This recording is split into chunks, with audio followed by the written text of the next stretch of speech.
Is this a topic, though, that is getting drowned out in all of the hubbub from the 2010 election? And this is the reason I asked this question.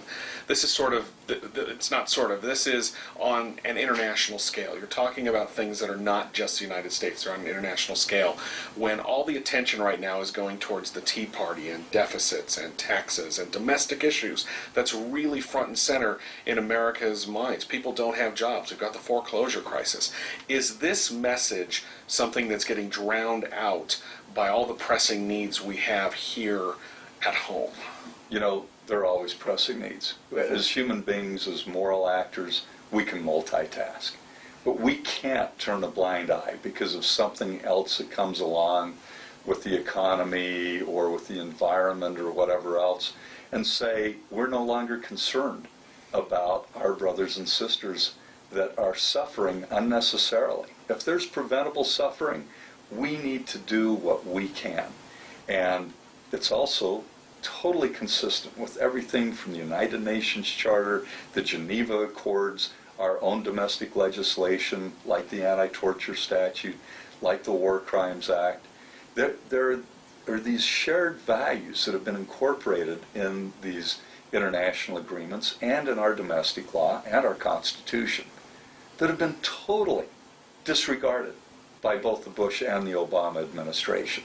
And so you can't just say, well, we want to get health care reform through, which they didn't get much reform through in my view, but you can't just use as an excuse, let's forget about the past. Let's forget about war crimes and torture and warrantless wiretapping of American citizens' communications, every instance of which was a felony under the Foreign Intelligence Surveillance Act. Let's just forget about them because, gee, we need to pass health care and we're afraid that there might be some partisan uproar because we're holding people accountable. You know, we used to have statesmen in this country and stateswomen, but there weren't many women in Congress at the time.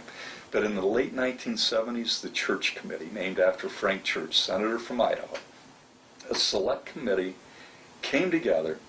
And these were Americans first and foremost. They weren't Republicans and Democrats. They were Americans. They were patriots.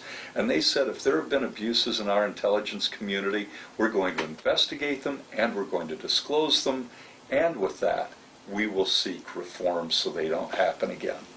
And we rose to that occasion, and it was a great moment in our democracy. When these abuses were disclosed, when there was accountability, and if not in terms of criminal prosecution, at least people knew. We found out, yeah, the CIA they hired the mafia to assassinate Fidel Castro. Yes, the FBI threatened Martin Luther King Jr., tried to blackmail him into suicide by illegally wiretapping and engaging in surveillance of his personal activities. The CIA was opening mail on a wholesale basis, totally unconstitutionally. All of that was disclosed. What a great thing.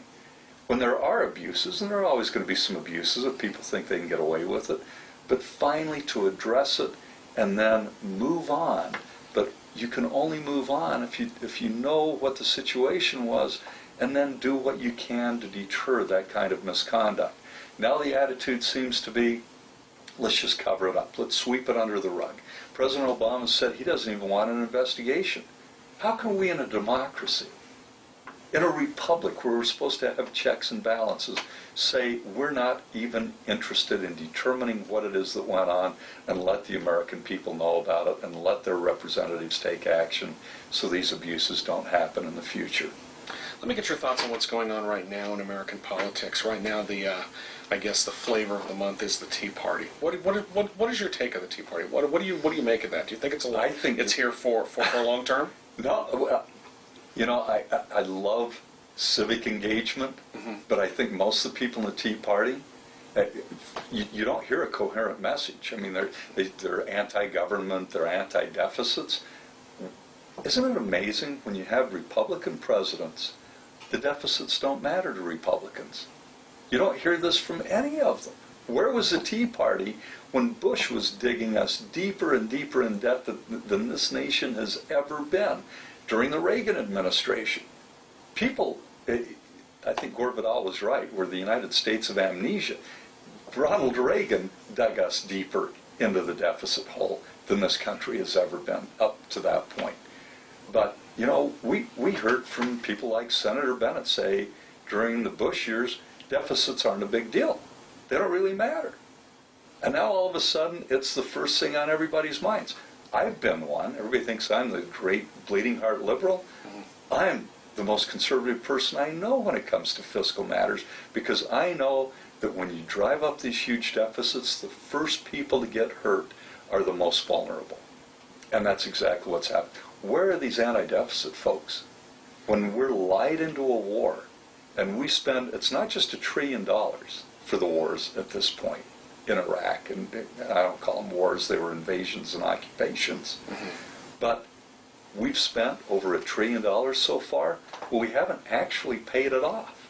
We've laid that debt off onto our children and later generations, and by the time it gets paid with all the accrued interest, it's going to be closer to $6 or $7 trillion. Where were these anti-deficit folks when we got involved on the basis of all these lies in invading and occupying Iraq, turning much of the Muslim world, understandably, against the United States? I think that most Tea Party folks are being incredibly manipulated by some multi-billionaires, the Koch brothers. And we can get into that later. We're running out of time. One question I do want to ask you here before we finish up, though. Are you done with electoral politics? Are you going to run for anything? Because there's been speculation that we've got a 4th seat in Congress coming into play in Utah, and they may.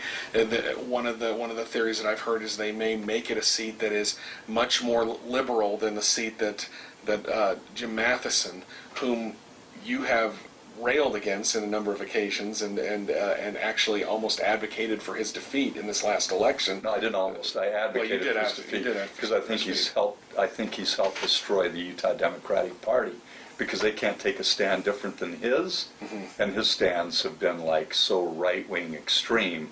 It's like almost right of the Tea Party in some instances. And by the way, Tea Party.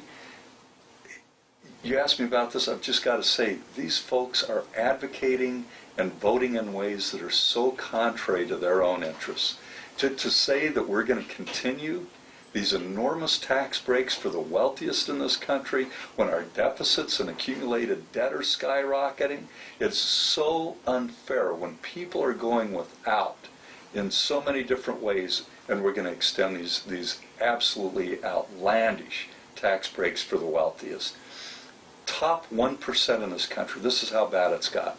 The top 1% in this country have more net worth than the bottom 90%.